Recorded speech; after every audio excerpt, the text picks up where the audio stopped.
Metrobank is one of the bank na iniiwasan ko. Medyo ilag akong gumamit ng Metrobank. Pero, meron silang personal loan na no income documents required. Well, no income documents nga ba? Tara, pag-usapan natin yan. Samahan niyo ako. Sit back and let's discuss. Coming right up.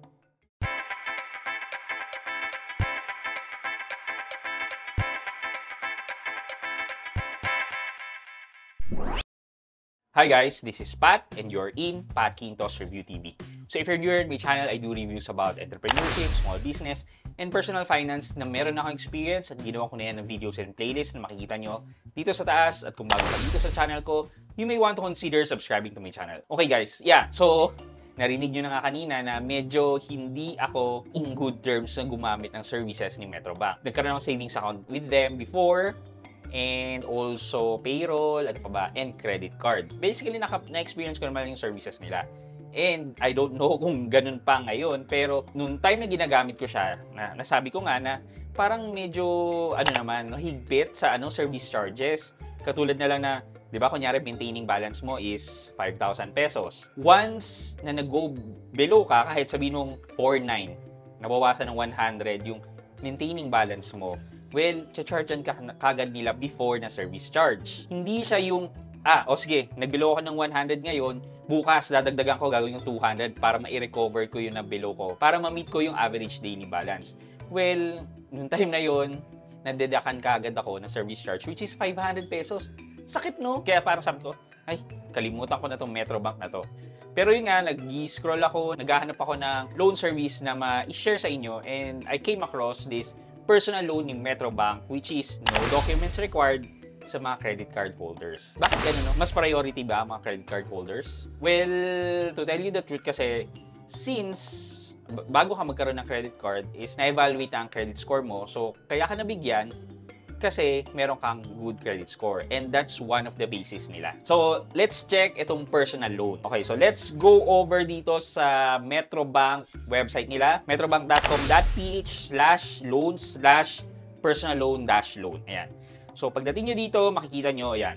Sabi dito, fulfill your goals with a personal loan. Whether it's for your business, education, or dream vacation, Metrobank Personal Loan can help you achieve whatever you want in life. So, ito daw yung benefits ng personal loan with Metrobank. So, flexible payment terms, well and good. Okay yan.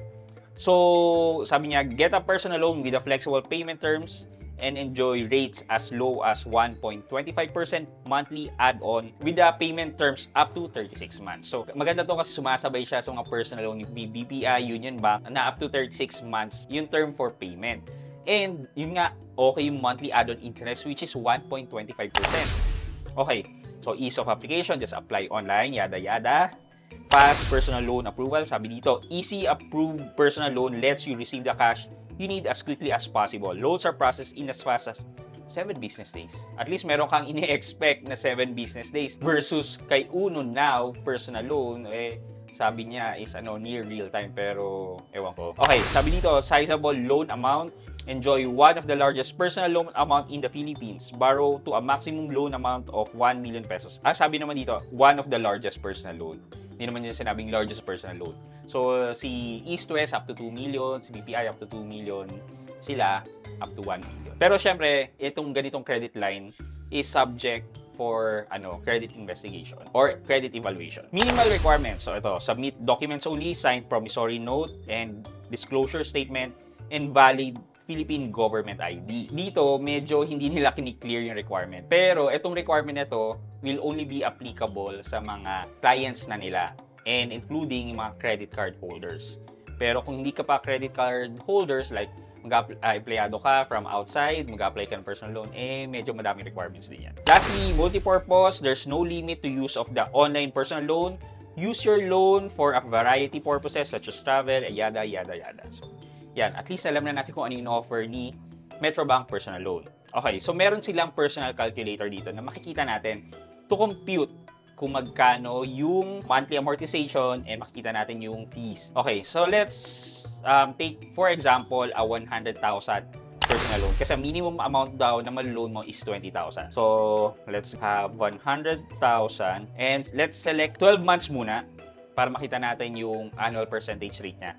And yan, sa 12 months tenure daw, ang interest rate niya is 1.75%. Bakit kanina sabi niya 1.25?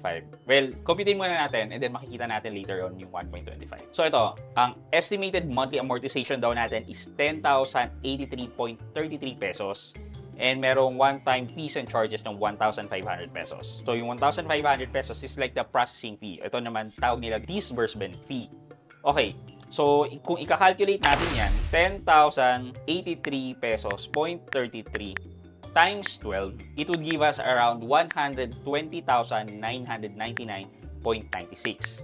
So, lumalabas na 20.99% ang interest rate nito kasi minus natin 100,000, then i-divide natin sa 100,000. So, lalabas na 20.99% or around 21%. So, para makita natin yung 1.25%, kung pipiliin natin yung 36 months.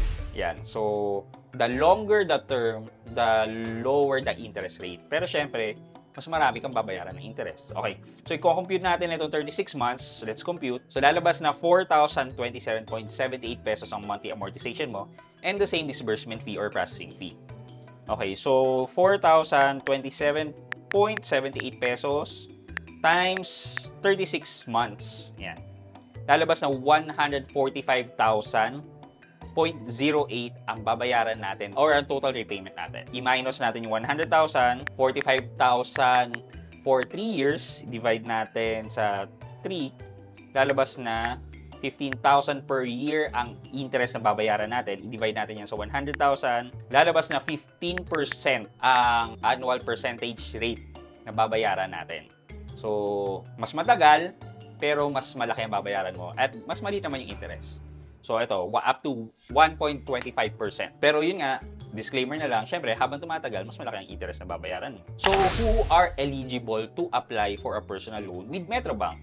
Well, syempre, kailangan Filipino citizen ka, at least 21 years old at the time of application, and not more than 65 years old upon loan maturity. Have a gross annual income of at least 350,000 pesos.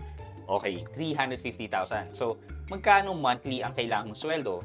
So, divide mo yung 350,000 divided by 13 kasi kasama yung 13-month pay mo. Lalabas na around 27,000 or 26,900 something. So, around 27,000. Pero kung divided by 12 naman, para magsigurado ka, well, ang kailangan mo ay around 30,000 na gross income. Meron kang existing na credit card. Kung employed ka, kailangan yung employment status mo is 1 year na with the current employer. And kung business naman yan, at least pwede yung business, di ba? At least 2 years na nag-run yung business mo. So, paano ba mag-apply? Hindi siya yung usually na ginagawa natin with online lending apps na sa app lang.